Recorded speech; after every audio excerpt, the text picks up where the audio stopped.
नमस्कार दोस्तों, स्वागत है आपका हमारे नए वीडियो में। वीडियो स्टार्ट करें उसके पहले ही बोल देते, वीडियो को लाइक शेयर कर दीजिएगा, कमेंट करके अपनी राय ज़रूर दीजिएगा और चैनल को सब्सक्राइब कर लीजिएगा। तो दोस्तों, हम बात करने वाले हैं पटेल फैमिली के ऊपर, यानी कि मंगल भैया, उनकी प्यारी बहन शिवनंदिनी और धर्म पत्नी शिवांगी भाभी के ऊपर। मंगल भैया अपने ससुराल पहुंचे थे। ससुराल पहुंचते उन्होंने अपना गुस्सैल रूप दिखा दिया। सास और बाकी सभी लोग मिलकर इतने तरह तरह के जो पकवान बनाए थे वो बनाना व्यर्थ गया, क्योंकि मंगल भैया को पसंद कुछ भी नहीं आया। चेहरे पर 12 बजाए हुए थे, कोई खुशी नजर नहीं आ रही थी। वहां पर ऐसा लग रहा था कि जबरदस्ती का बस आ गए हैं तो घूमने जाना है, बस दिखाना है कि हाँ आ गया हूं, पर कोई दिल से खुशी नजर नहीं आ रही थी। जैसा कि बाकी घर में दामाद जाते हैं, ससुराल वालों से बातचीत करते हैं, रहते हैं, पर इनका तो जैसे कि शिवांगी के मम्मी पापा या फैमिली के बाकी सदस्यों से कोई लेना देना ही नहीं था। खटिया पे चद्दर तान के पड़े हुए थे। शिवांगी ने बोला कि चलिए घुमा लाते हैं, तो भी उनका नाटक था भाई, तो भी उनको नहीं जाना था। खाने पीने में भी इतनी तरीके की चीजें बनी, पर उनका मुंह बना का बना था। अब रीजन क्या था पता नहीं। कहीं ऐसा तो नहीं था कि इस बार अंशु के साथ ज्यादा टाइम बिताने को नहीं मिला था मंगल भैया को, इसलिए मुंह पे 12 बजे पड़े हुए थे? क्योंकि अंशु आई थी। अंशु इस बार आई और शिवनंदिनी के घर में भी आग लगा के चली गई, क्योंकि जीजा जी की पूरी गंदी नजर अंशु पे गिरी पड़ी हुई थी।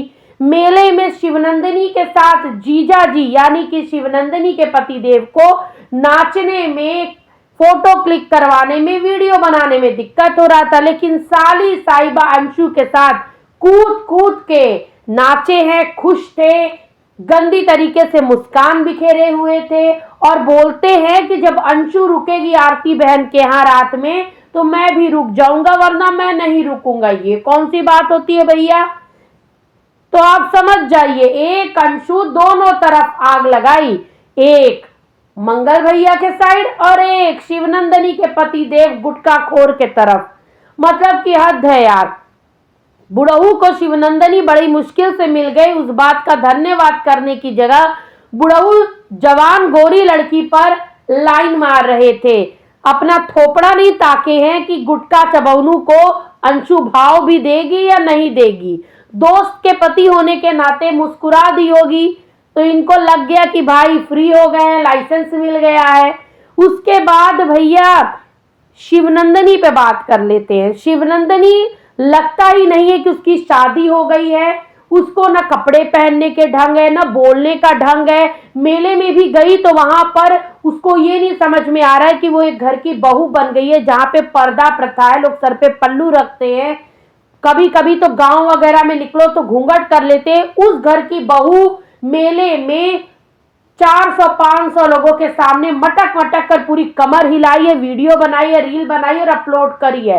अब ये सारी चीज अगर सास और नंदे देखेंगी तो ऑब्वियस सी बात है बोलेंगी। किसी भी सभ्य घर की औरतों को ये चीजें निश्चित ही नहीं पसंद आएंगी और ना अच्छा लगेगा। आप लोग मुझे कमेंट में बताइए, क्या किसी के भी सास ससुर ननंद ये चीजें बर्दाश्त करेंगे जिस तरीके की हरकत मेले में शिवनंदिनी करी है? लेकिन नहीं, उसको कोई समझ नहीं है। दूसरी तरफ आरती बहन, जो अपने घर पे आए मेहमानों को एकदम अच्छे से बिठाती हैं, खिलाती हैं, नेक चार देकर विदा करती हैं, पूरा घर परिवार संभाल रखी हैं, अपना घर भी बनवा रही हैं, 2-2 बच्चे भी पाल रही हैं।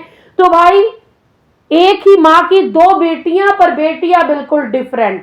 शिवनंदिनी बिल्कुल अपनी माता जी पे गई है, क्योंकि ना माता जी को खाना बनाने आता है, न शिवनंदिनी को बनाने आता है। माता जी भी पूरी रिस्पॉन्सिबिलिटी कौशल्या पे डाल देती हैं और शिवनंदिनी का तो बात ही छोड़ दीजिए। जानबूझकर ऐसा खाना बनाती है, चीजें बनाती कि ससुराल वाले झक मार कर बोल देते कि रहने दे भैया, तुझसे बनवाने से बेटर है कि हम खुद ही बना लेंगे। तो खाना तक बनाने एक 20-22 साल की लड़की को ना आए तो आप सोचिए कि कैसे ससुराल में ऐसी लड़की का निर्वाह होगा। और इन चीजों को देखकर अगर कमेंट में जनता और रिएक्शन चैनल वाले बात कर दे तो शिवनंदिनी को डिप्रेशन हो जा रहा है, ऐसा कहना है आरती बहन का। कि शिवनंदिनी रिएक्शन चैनल वालों का वीडियो देखती, जिसकी वजह से वो दुखी है, सुखी नहीं है, उसको तकलीफ हो गई है, वो डिप्रेस्ड हो गई है। तो भाई एक काम करिए कि आप शिवनंदिनी को बोलिए कि वीडियो बनाना बंद कर दे। न वीडियो डालेंगी, न दिखाएंगी, न जनता जज करेगी, न बात करेगी। अपने घर का हगा मुता ये लोग वाईटी पर ला कर रखते, छिछलेदर मचाते हैं। उसके बाद जनता से उम्मीद करते कि जनता इस पे बोले ना। जो जनता इनको व्यूज देती है, जिसके माध्यम से ये नोट छापते हैं, उसी जनता की बोली हुई बातें बेकार लगती हैं। और रिएक्शन चैनल वाले तो जनता की बात इन तक पहुंचाते, क्योंकि पढ़ना लिखना तो इन लोगों को आता नहीं है, कमेंट तो ये लोग पढ़ नहीं सकते। तो जनता के उन्हीं विचारों को रिएक्शन चैनल वाले वीडियो के माध्यम से पहुंचा देते, जो इनको कड़वा लग जाता है भाई साहब। चाहे भाई हो, चाहे बहन हो, चाहे माता जी हो, सब एक से बढ़कर एक नमूने हैं। अब माता जी की भी तबीयत खराब हो गई है, क्योंकि माता जी का भी बीपी हाई हो गया है, क्योंकि भाई साहब माता जी को भी टेंशन है। और टेंशन क्या है कि बिटिया रानी शिवनंदिनी मायके ना आकर आरती बहन के यहाँ से ही चली गई। तो भाई माता जी, आपने भी जो बिटिया के ससुराल वालों को वाईटी पर बैठकर छिछलेदर मचाया था, वो आपने बिटिया का घर बसाने के मकसद से करा था कि उजाड़ने के मकसद से करा था? पहले ये बताइएगा। मैं कड़वा बोलती हूँ, लोगों को बुरा लग सकता है तो लगे, लेकिन इस चीज का जवाब जरूर दीजिएगा। तो भाई ऑब्वियस सी बात है, शिवनंदिनी के ससुराल वाले आपके यहाँ आना अलाउ तो करेंगे नहीं, जो आपने कारनामा करा है माता जी।